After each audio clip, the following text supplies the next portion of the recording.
So we are now on page 2 of the guided practice.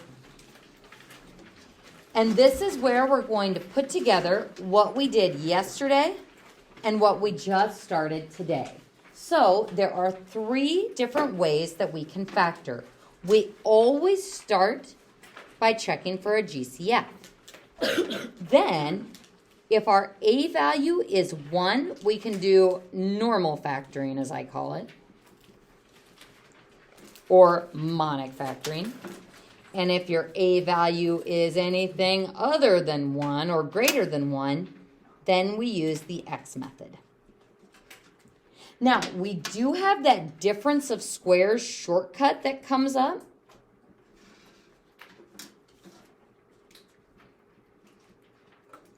But if you don't use that shortcut, you'll still be able to factor it using normal factoring or the X method. So difference of squares is meant to be a shortcut, but you can still use normal factoring or the X method. So folks, we're going to go ahead and take a look at number 1. Do I have a GCF?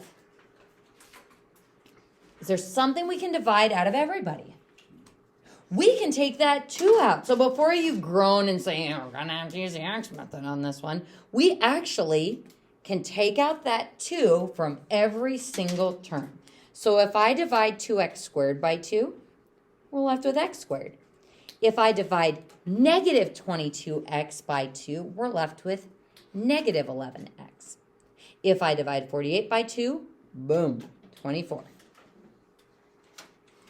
And we're done, question mark? Why aren't we done? We have broken it down into something times something else, but this is still a quadratic, which means we should be able to factor it a little bit further.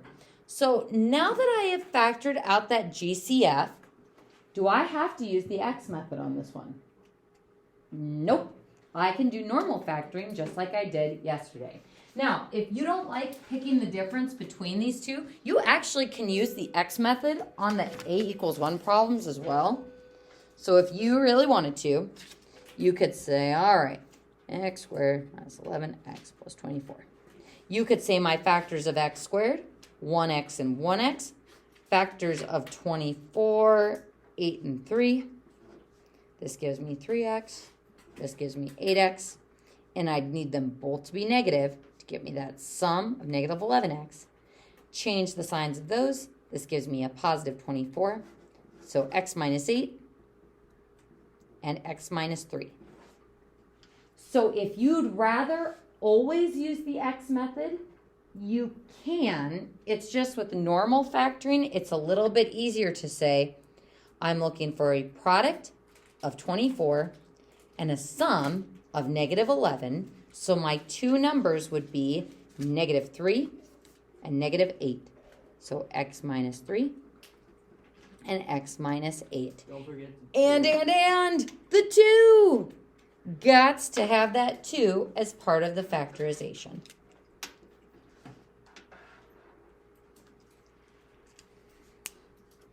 What questions do we have so far?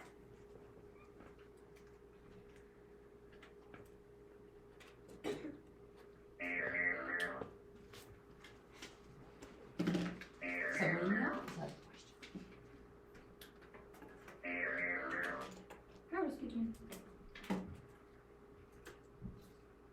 Yes, I will. Thanks, bye. Sam at noon. You can have it. All right, folks. So let's go ahead and jump into numero 2. Do we have a GCF? You go, I don't know.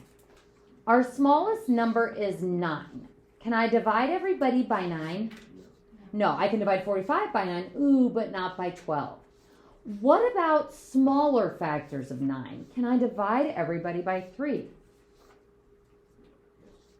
And if you're not sure, you can always try it on your calculator. This is the time and the place that we start getting used to factorizations.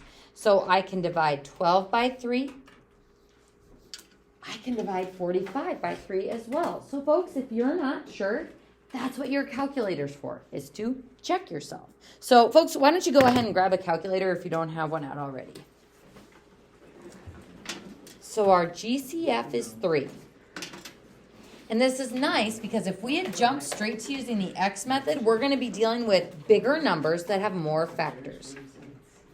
3x squared minus 4x minus 15.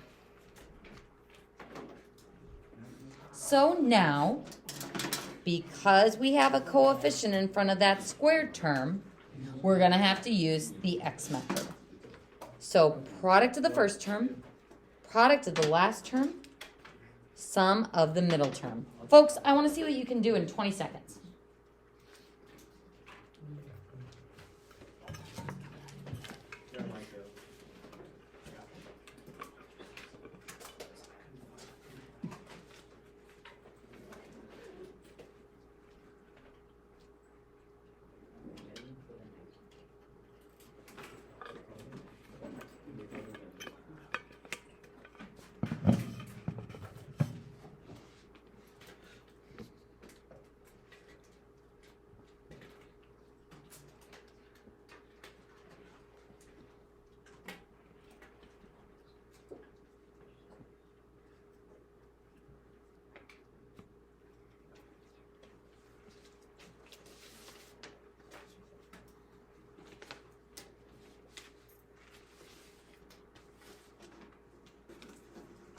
Factors of 3x squared, 1x, and 3x.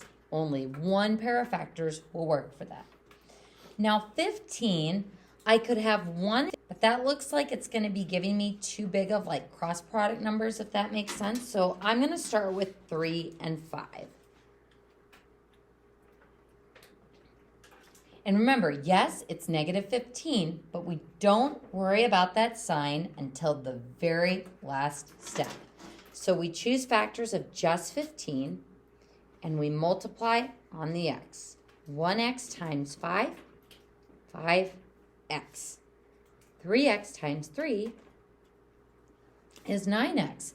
And lucky us, because is there a combination of these numbers that when we add or subtract them, we get negative 4? Who needs to be negative, 5 or 9? 9. So negative 9 plus 5 will give me negative 4x. So if I need the 9 to be negative, which term will we make negative here? The 3. Now we double check and make sure we're getting the right product number. Is negative 3 times 5 negative 15? Sure is. So then our factors go straight across from each other. So 1x minus 3, or just x minus 3, 3x plus 5, and what else? That GCF out in front. So we got to remember to take the GCF out, and we have to remember to keep it out in front of our other factors.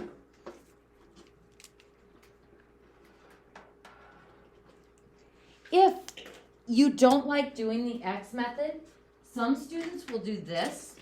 Like for that problem, they'll say, well, I know to get 3x squared, I'll have to have 1x and 3x, or just x and 3x.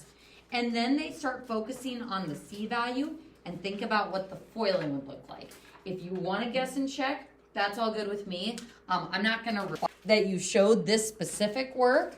You just have to be able to factor. Capiche? All right. So let's go ahead and take a look at our next one. So we've got 9x squared minus 14x minus 8. Is there a GCF? Our smallest number is 8. Can we divide everybody by 8? Nope. Can we by a factor of 8, like 2? Ooh, that 9 is really messing things up for us. We can't. So there is no GCF that we can take out. So that means we're stuck with using the x method. Now, my factors of 9, we actually have 2 pairs. Let's go ahead and start with 3x and 3x. My factors of 8, let's do, if I do 1 and 8, That's going to give me 24x and 3x. Any good as far as getting us the sum number that we want? No. Am I going to flip it around and try 8 and 1?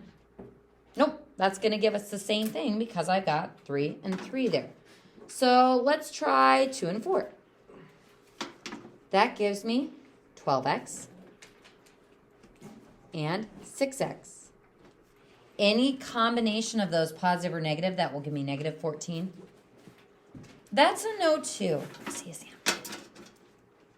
Now at this point, a lot of times students go, I'd sure like to write prime because I tried some stuff and it didn't work. Have we exhausted all of our options for factors? No. No, what else can we try? 1, 9. We're going to adjust these to be 1 and 9. This gives me 4x. This gives me 18x.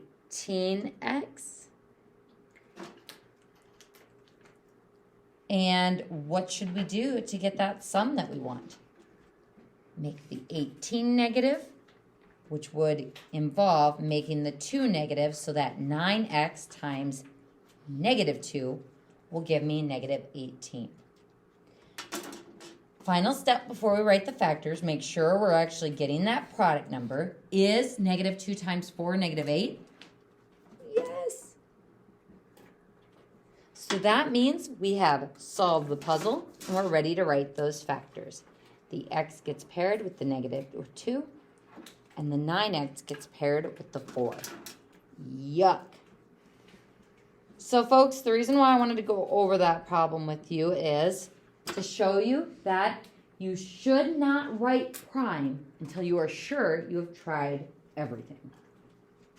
So prime is not a kind of cop-out or a laziness thing like, well, I couldn't figure it out on the first try, so I guess it's prime. Make sure you have tried all of your options. Okay? Any questions on those 2 X method problems we've now seen? Let's go ahead and take a look at the next one.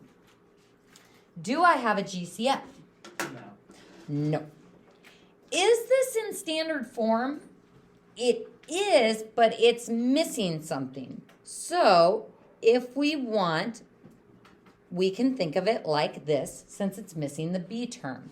So if I wanted to use normal factoring, I'd be looking for a product of negative 64 and a sum of 0. But what shortcut can we use with this one? This is difference of squares. X squared is a perfect square, 64 is a perfect square, and they are joined by subtraction. So how the difference of squares shortcut works is we take the perfect square factors of x squared, x and x, the perfect square factors of 64, 8 and 8, one gets a plus sign, one gets a minus sign. Did we get the same answer that we would have gotten by trying to get negative 64 and a sum of 0? Yes. So you don't have to use the shortcuts, but they are nice. And recognizing those perfect squares will help you a little bit later. Hey, can I write this in condensed form as x plus 8 squared? No, not the same factors. Now we move to the next one. 144x squared minus 16. How many pairs of factors does 144 have? Oh, you know, if I did a factor tree for this, 144 is 12 and 12, 3 and 4, 2 and 2, 3 and 4, 2 and 2. So I could literally take any 2 pairs of these groups together, like I could do 6 times all that other stuff together. I could do 12 and 12.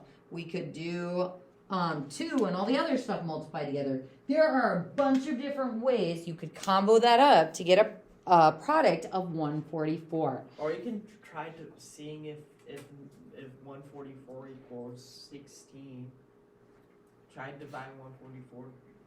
Oh, try dividing 144. We can try that as well. So folks, It's important to not forget about GCFs while we're in the throes of this. If I take 144 and I try dividing it by 16, always try the smaller number, we see that it goes in evenly. So we're actually going to start this problem not with a heart attack of trying to do the X method, but of taking out a GCF of 16. So GCF.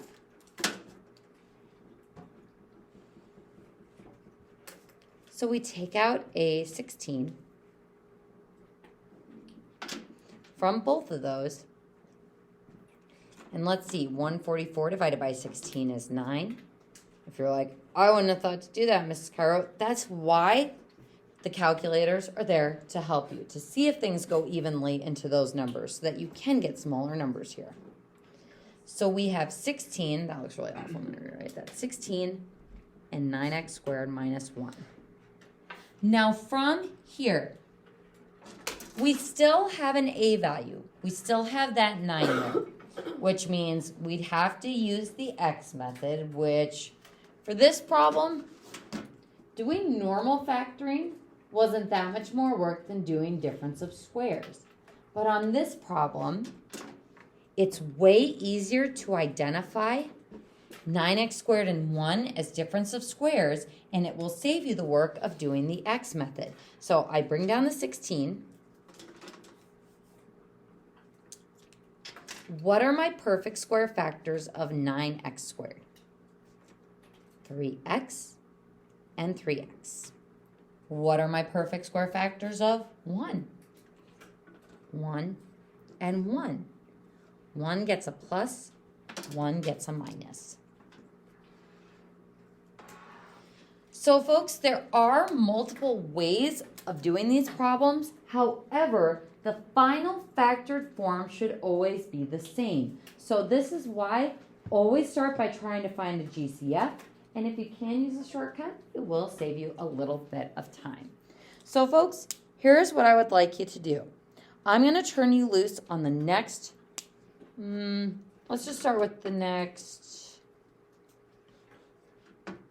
Actually, we'll do number 6 together and then I'll turn you loose on the last 4. So folks, on this one, we do have a perfect square of 144, but it's not difference of squares because there aren't just 2 terms that we are subtracting.